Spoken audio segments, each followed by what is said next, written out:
This channel does not promote any violent, harmful, or illegal activities. All content provided by this channel is meant for an education purpose only. এদিকে vote বৈতরণী পার হতে তৃণমূলের ভরসা কেষ্ট নাম। মেলার মাঠে stall করে কেষ্ট বন্দনা, যে মেলায় 100 বছরেও রাজনীতির কোনো ছোঁয়া লাগেনি, সেখানেই কিনা স্টল করে কেষ্ট বন্দনা। বিরোধীরা প্রশ্ন তুলছে আর তৃণমূল বলছে অনুব্রত আবেগ ঠিক কি ঘটেছে দেখাবো 1 মিনিটে। লোকসভা ভোটের আগে বীরভূমে অনুব্রত মণ্ডলকে আবার প্রাসঙ্গিক করে তুলেছে তৃণমূল কংগ্রেস। জেলার নেতাদের সঙ্গে বৈঠকে তৃণমূল সুপ্রিমো মমতা বন্দ্যোপাধ্যায় অনুব্রতর নামের ওপর ভরসা রাখার নির্দেশ দিয়েছেন বলেই খবর।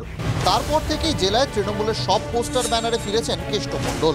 প্রতি বছরের মতো এবারও মাঘ মেলার আসর বসেছে বীরভূমে। বিভিন্ন জিনিসের স্টল, খাবারের স্টলের সঙ্গেই জায়গা করে নিয়েছে তৃণমূলের স্টল। আর সেই স্টল সেজে উঠেছে অনুব্রত মণ্ডলের পোস্টার ব্যানারে। সব জায়গাতে এদের এই দখলের রাজনীতি আসলে মানুষের মধ্যে খুব খারাপ প্রভাব পড়ছে। যদিও তৃণমূল নেতৃত্বের দাবি অনুব্রত আবেগেরই বিস্ফোরণ হয়েছে। বিগত দিনে যখন পৌষ মেলা শান্তিনিকেতনে বন্ধ হয়ে গেছিল, সেই সময় কিন্তু অনুব্রত মণ্ডলের অনুপ্রেরণায় কিন্তু বিকল্প পৌষ মেলা শুরু হয়েছিল। একাধিক পদক্ষেপে জেলা তৃণমূল নেতৃত্ব একটা বিষয় কার্যত পরিষ্কার করে দিয়েছে।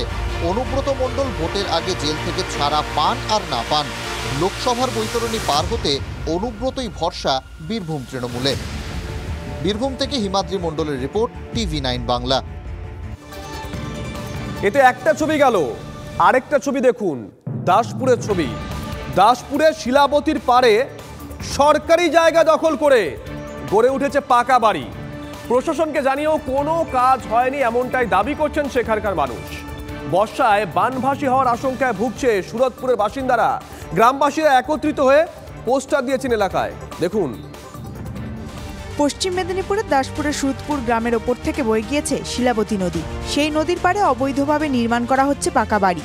গোটা বিষয়টি স্থানীয় ব্লক প্রশাসন থেকে শুরু করে মহকুমা প্রশাসনের আধিকারিকদের বারবার জানালেও কোনো সুরাহা মেলেনি। গ্রামবাসীরা একত্রিত হয়ে প্রশাসনের বিরুদ্ধে ক্ষোভ উগরে পোস্টারিং করলো এলাকায়। অবৈধ নির্মাণ হচ্ছিল, তার বিরুদ্ধে এখানকার এলাকার মানুষ প্রতিবাদেই হচ্ছে আমাদের এই এলাকার বাসী, তারা মানে গর্জে উঠে তারাই পোস্টার লাগিয়েছে। সরকারি জায়গায় নদীর পাড়ে অবৈধ বাড়ি নির্মাণ চলতে থাকলে বর্ষার সময় বানভাসির আশঙ্কা করছে এলাকার মানুষ। নদীর বাঁধের সাইডে ঘর হয়ে গেলে আমরা ওখানে পরিষেবাটা ঠিকমতো মানুষকে দিতে পারবো না বন্যার সময়। দ্রুত ব্যবস্থা নেওয়ার জন্য পঞ্চায়েত প্রধানকে জানানো হয়েছে, জানান পঞ্চায়েত সমিতির সভাপতি। বিষয়টি আমার নজরে এসেছে, আমি সংশ্লিষ্ট এলাকার মানুষকে প্রধানের মাধ্যমে ইরিগেশন ডিপার্টমেন্টে আবেদন করতে বলেছি এবং প্রশাসনিকভাবে যথাযথ ব্যবস্থা গ্রহণ করা হবে। আশ্বাস মিললেও সমাধান কি হবে প্রশ্ন থেকেই যাচ্ছে। দাসপুর থেকে অসীম বেরার রিপোর্ট, TV9 বাংলা। ভূমিধসের আতঙ্কে এলাকা ছেড়েছিলেন দুর্গাপুরের কাজোরা গ্রামের বাসিন্দারা। অবশেষে ইসিএল কর্তৃপক্ষের অভয়বাণীতে ঘরে ফিরল 12টি পরিবার। বড় বিপদের আশঙ্কা না থাকলেও এলাকায় নজরদারি ইসিএল কর্তৃপক্ষের। ভূমিধসের আতঙ্ক নিয়েই দিন কাটে খনি এলাকার বাসিন্দাদের। তাই বাড়ির মেঝেতে তৈরি হওয়া গর্ত দেখে ভয় পেয়ে গিয়েছিলেন দুর্গাপুরের কাজোরা গ্রাম পঞ্চায়েতের সর্ষেডাঙ্গা কুষ্ঠ কলোনির বাসিন্দা পারুল ফুলমালি। খবর পেয়ে এলাকায় পৌঁছন অন্ডাল থানার পুলিশ সহ ইসিএল আধিকারিকরা। আমার মেয়েটাও ঘুমিয়েছিল, তারপরে ঘুমিয়ে উঠে যখন উঠে গেছিল তো পাটো মানে জেগে ওখানেই পড়ছে, পাটো ওখানে জেগে ঢুকে গেছে। তো দেখছি তো ভিতরটা অনেকটাই লিগেছে। 13টা ঘর তালা মারে রাখা আছে। 13টা ঘরের এখনো বাচ্চা ছেলে মেয়ে সবাই এখন অনাহার আছে।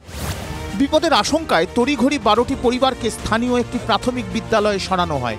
আমি যা দেখলাম এটা পটল বলে, একে মাইনিং হিসাবে একে পটল বলে, কিন্তু পটল হলে থামে না। পরে যথারীতি আমাদের ম্যানেজমেন্টের সাথে কথা বলে এটা ব্যবস্থা করতে হবে। পরিস্থিতির উপর নজর রাখছে ইসিএল কর্তৃপক্ষ। দুর্গাপুর থেকে জয়ন্ত বিশ্বাসের রিপোর্ট, TV9 বাংলা।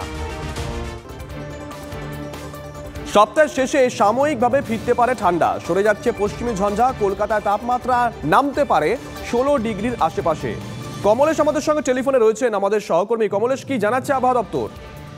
দেখো, এই যে পশ্চিমী ঝঞ্ঝা, তার প্রভাবে তাপমাত্রা তো অনেকটা বেড়ে গেছে। আজকেও সর্বনিম্ন তাপমাত্রা 20.5 ডিগ্রি সেলসিয়াস, স্বাভাবিকের থেকে প্রায় 4 ডিগ্রি বেশি।